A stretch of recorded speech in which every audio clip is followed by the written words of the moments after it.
So you're thinking about selling your home in Calgary, which is very exciting, but also very overwhelming. Whether you're upsizing, downsizing, or relocating, a lot can go wrong during the selling process. So in this video, I'm going to break down the entire sales process into an easy step-by-step plan so that you can sell with confidence. Let's get into it.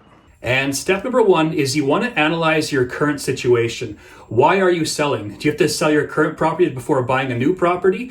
What's the current market like? Do you have to relocate to Calgary from somewhere else? So there's lots of things to take into consideration here. So basically, you just want to take a step back, zoom out, and really try to figure out what you want to accomplish. And this can also be a good time to explore open houses, just check the market to see what properties like yours are selling for, and just get a feel for the overall market. And point number two, once you know that you're selling and that you're very serious, now is the time to get an accurate home evaluation. Now, this part's important. You just don't want to look at your neighbor's properties and say, oh, mine's better.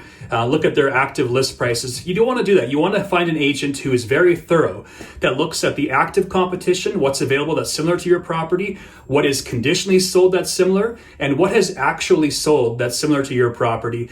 And then take a look at the overall market and see where it's going. And that's how I would determine the sales prices. Look at everything, take everything into consideration, and then take your potential list price and look at what's on the market at that price point. And maybe you can make some adjustments higher or lower depending on the active competition, not just in your neighborhood, but maybe around the surrounding areas as well. So just take everything into consideration. Pricing is very important. And I always recommend having a realtor that actually comes out and views the property and goes over everything with you.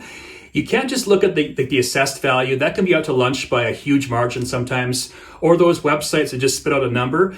That's not good enough. When it comes time to nailing the price, it makes everything easier in real estate, and you want someone that's done the actual homework. It just makes your life way easier, and you'll have a better sales experience having the right sales price from the very beginning. And the next point, kind of tied into point number two, in that you want to find the right real estate agent. Now, this is a very difficult job. It sounds easier than what it is. It's quite complicated. There are lots of moving parts. It's very stressful. You want to find somebody that's full-time with experience. There's a lot of agents in Calgary, maybe 7,000 or 8,000 of us. I wouldn't hire somebody that's part-time, that has 1 foot in the door, 1 foot out, that sells 1 or 2 transactions per year. You want to find somebody with experience that will put your interests above their own. And if you find the right agent, it should make everything easier, and they will guide you through every single step of the process and just make it so much more simple and stress-free. And point number four is preparing your home for sale. Now, I find a lot of sellers mistakenly believe they have to spend a lot of money on renovations to get their home sale ready. That is not the case. You'd be surprised at how much, like a good coat of paint, decluttering, making sure it smells good, making sure it's neat and tidy, that goes a long way. And sometimes it's just about pricing, not the renovations. And I'll give you a good example. So about a month ago, I sold a property in Cranston. It was a tenant-occupied property, and it needed a new roof. The carpets were shot. It was dented here and there. Like, it was move-in ready, but it did require a lot of work. It probably needed like $20,000 or more just to get it looking a bit better. And the seller was a bit concerned. They didn't want to do the work. It was sitting there vacant, and they thought they had to do all the renovations to get it sale ready.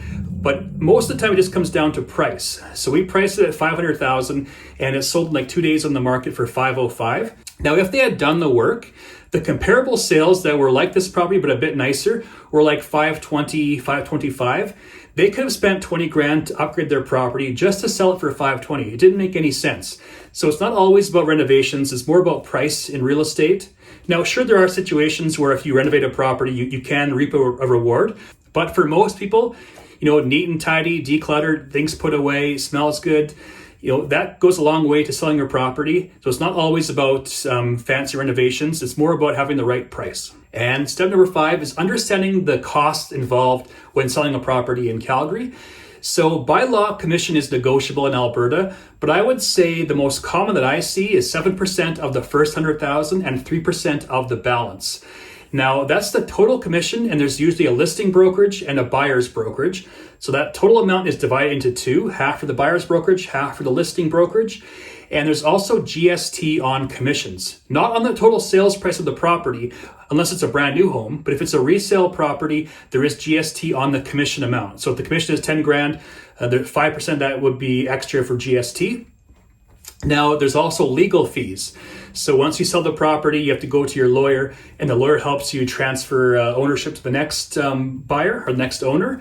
And legal fees in Alberta are about $1,500 to $2,000 on average for like a typical property. And there could be other fees that pop up as well. So after the buyer does a home inspection, maybe there are repairs that need to be done, like fixing the fireplace or professional cleaning or plumbing repairs, stuff like that. So there are additional fees that might pop up during the sales process, but those are the big ones: commission, GST, legal fees, and the odd thing here and there. Maybe furnace cleaning might be an issue that pops up after home inspection. So stuff like that. And the last thing I'll point out here, depending on the brokerage that you use, there might be additional fees for, like, say, marketing on social media, high-end photos, measurements and stuff like that. I take care of those on my end, but every agent or a brokerage is different. So that's one thing to be mindful of, is that there might be a charge for that depending on which brokerage or agent that you hire. And step number 6 is activating the listing. So you found the right agent, you've nailed down the price, your home is ready for sale, and you want to go on the market now and expose to all the buyers in the marketplace. So at this stage, we'll do the listing paperwork, the listing contract basically. I'll hire a professional photographer, we'll get photos and measurements, and also come to the property during this time with my information sheet, and I'll tick off the information that I need to activate the listing. At this stage, we can also do some social media exposure as well through YouTube, which I'm doing right now. We can also have home tours on YouTube. We can do listing ads on Facebook and Instagram. Lots of different avenues to get your home exposed to the market, which leads me to my next step. Point number 7 is showings and offers. And point number 7 is showings. So once your property is live, buyers will start to come. And the one thing that I would mention here for sellers is that to be very flexible during this time period. It can be frustrating, like selling your property and getting out of the home at weird hours, but the buyers are on their schedule. And I find if the buyer can't get in when they want to, they don't always come back. I would say about 1/3 of buyers will come back for like a second attempt at viewing it, but most, they don't come back. They're out there viewing properties. They might write an offer. So for many buyers, you have one shot with them. So I wouldn't blow it. I would try to work around their schedule and be flexible during this time period. And one more thing that might be of interest during this stage is you might want to have open houses. Saturday and Sunday, 2 to 4 p.m. are usually the best time. Now, I'm not a big fan of open houses. I think they were more important before the days of the internet. I find nowadays buyers have high-end photos. They've got video walkthroughs. It's very easy for them. And if they like the property, they'll book a showing. So don't think that you have to do open houses, but they might be of interest during this process as well. And here are 2 tips during the showing stage to help you manage things better. Now, if you're wondering about feedback, don't always expect good feedback after every single showing. A lot of agents forget what they've seen. They're showing properties every single day. And if that agent calls them a day or two later asking for feedback, there's a good chance they forget which property they're talking about. During that time frame, they might have viewed like 20 different condos that are all quite similar. So it's hard to get accurate feedback. And a good rule of thumb, if you want the best feedback, and it's regarding pricing. So if you come on the market and you're getting a lot of showings but no offers, and say 15 days goes by, that almost means you're about 5% too high in price. Lots of showings, no offers, you're a little bit overpriced. Now, if you are getting no activity whatsoever, you're probably 10% too high in price. And what's happening is that if you're somewhat close to the right price, the buyers are coming, they're viewing the property, but your property is helping them make offers on other properties. So basically, you're helping to sell the competition by having a higher list price. And the buyers are viewing it, they're just making offers elsewhere. So the number of showings that you're getting is a good indicator of where the pricing is at. And don't expect to have good feedback all the time. And point number 8 is receiving offers. So if your property is priced right, you're getting lots of showings, eventually somebody is going to write you an offer.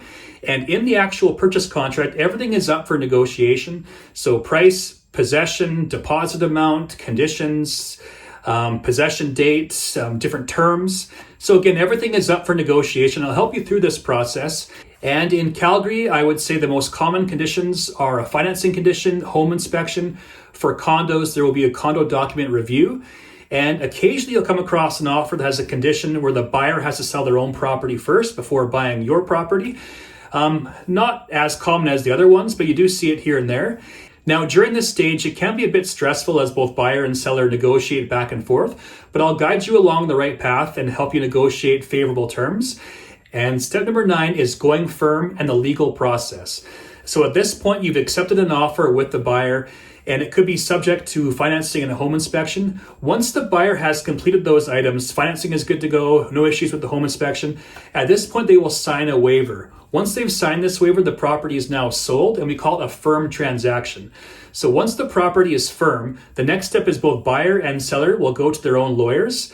And the lawyer's job, in very simple terms, is to transfer legal ownership of the property to the next owner and to help arrange the financing for possession date. Now, the listing brokerage will forward all the documents to both lawyers. So listing contract, purchase contract, waivers, amendments, all of that stuff on your behalf to both lawyers. Now, all the buyer and the seller have to do during this process is book a time to do the lawyer's paperwork. And I would say if you come in usually maybe 2 weeks before possession is a good rule of thumb to start this process with your own lawyer. And the last step, number 10, possession day. Now, this one is fairly simple. On possession day, the buyer's lawyer will courier the funds to the seller's lawyer. And once the seller's lawyer has the funds, they can release keys and possession has been completed. Now, there are a few things to be mindful during this stage in that the buyer will typically schedule a pre-possession walkthrough the day before possession date, just to look over the property, make sure there's no drastic changes to it. It hasn't been damaged. It's in the same condition as they last saw it. Now, they also might have things in the contract like professional cleaning, junk removal, repairs. At this stage, they'll probably verify those have been done. And if they haven't been done, then the lawyers will get involved and it's a bit messy. So you want to make sure everything is done on time. And what you also want to do is leave any extra keys, garage openers, and mailbox information on the counter for the buyer, just so there's no questions afterwards and it's a smooth transition. And I'd also leave it nice, clean and tidy, even if they don't have professional cleaning in the contract. It just makes everything a little bit nicer and smoother during possession if there's no issues like that. Well, there you are. That's the 10 steps to selling a property in very simple terms. I hope you enjoyed it. And if you are out there watching this and you could use some help buying, selling, or relocating, I'd love to be a resource and help you out. If you go to the pinned comment, I've got a buyer's guide, seller's guide, relocation guide, all free for download. And feel free to give me a call, shoot me a text, send me an email. I would love to help you out and help you buy or sell your next property. Have a great day, and I'll see you on the next video.